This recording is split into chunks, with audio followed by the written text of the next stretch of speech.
ଖୋର୍ଦ୍ଧା ଜିଲ୍ଲା ଜଙ୍କିଆ ଥାନା ଅନ୍ତର୍ଗତ ଗୌଡ଼ପାଟଣା ଗାଁ ନିକଟ ରାସ୍ତା ପାର୍ଶ୍ୱ ଗଛରୁ ପ୍ରେମୀ ଯୁଗଳଙ୍କ ମୃତଦେହ ଉଦ୍ଧାର। ଉଭୟ ଆତ୍ମହତ୍ୟା କରିଥିବା ଅନୁମାନ କରାଯାଉଥିବା ବେଳେ ମୃତଦେହଠାରୁ କିଛି ଦୂର ରାସ୍ତା ଉପରେ ଏକ ସ୍କୁଟି ଦେଖିବାକୁ ମିଳିଛି ଏବଂ ଜଙ୍କିଆ ଥାନା ପୋଲିସର ଘଟଣାସ୍ଥଳ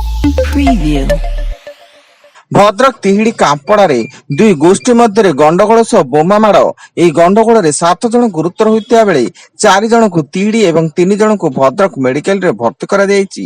ସେପଟେ ଘଟଣାକୁ ନେଇ ଗାଁରେ ଚାପା ଉତ୍ତେଜନା ଜାରି ରହିଥିବା ବେଳେ ଶାନ୍ତି ଶୃଙ୍ଖଳା ରକ୍ଷା ଲାଗି ବ୍ୟାପକ ପୋଲିସ ଫୋର୍ସ ମୁତୟନ ହୋଇଛି।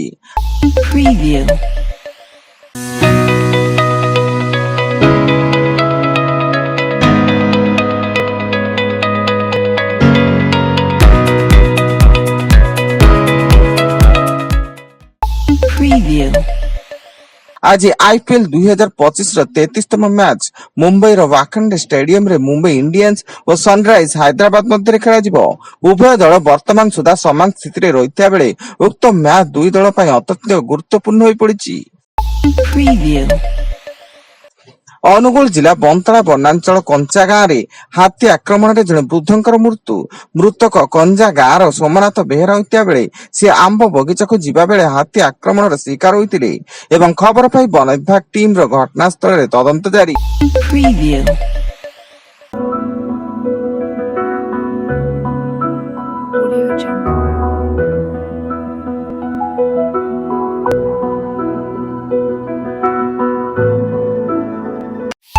Preview. Audio Jungle.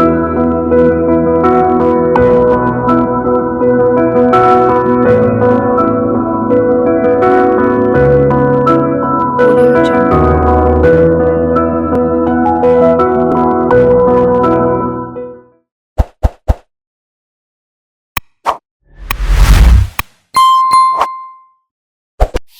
Preview.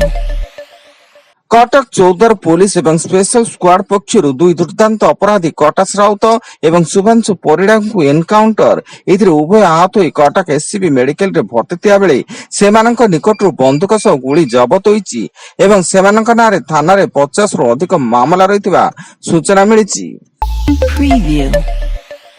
आसंता 19 तारिख पर्यंत सारा राज्य में काल बैशाखी प्रभाव लगी रहा सह अधिकांश स्थान में घंटा प्रति 30 रु 50 किमी बेगर पवन होबार संभावना रही। आज नुआपड़ा बलांगीर सुवर्णपुर बौद्ध अनुगुल ढेंकानाल आदि जिले में बिजुली घड़घड़ी सह झड़ वर्षा होबार आशंका थिबारु पाणीपाग विभाग पक्षरु येलो वार्निंग जारी होईची।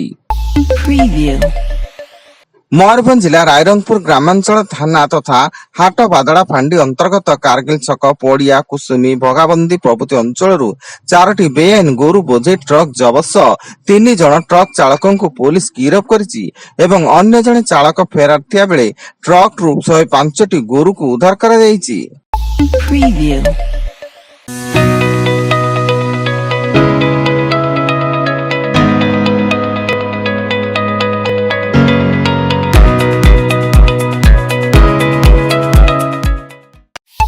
Preview.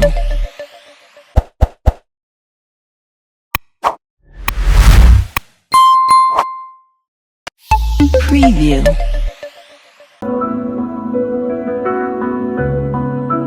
Audio Jungle.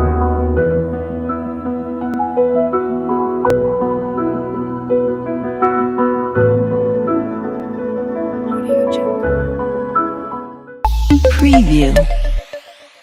दिनिकिया ओडिशा गस्तर आसी आज भुवनेश्वर पहुंचती केंद्र सड़क और परिवहन मंत्री नितिन गडकरी एवं भुवनेश्वर विमानबंदर रे तांकु स्वागत करिसेंती मुख्यमंत्री मोहन चरण माझी और उपमुख्यमंत्री कनक बर्धन सिंहदेव। आज कटक और भुवनेश्वर रे विभिन्न कार्यक्रम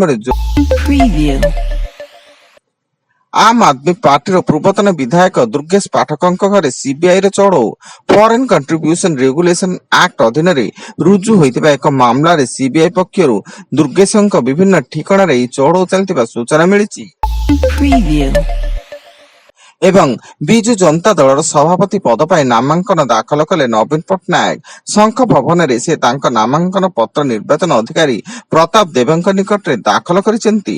तेबे नवम थर पाई एकमात्र प्रार्थी भाबे नवीन नामांकन दाखल करतिया बेले आसंता 19 तारिख रे सभापतिଙ୍କ नाम घोषणा करिबो बीजेडी।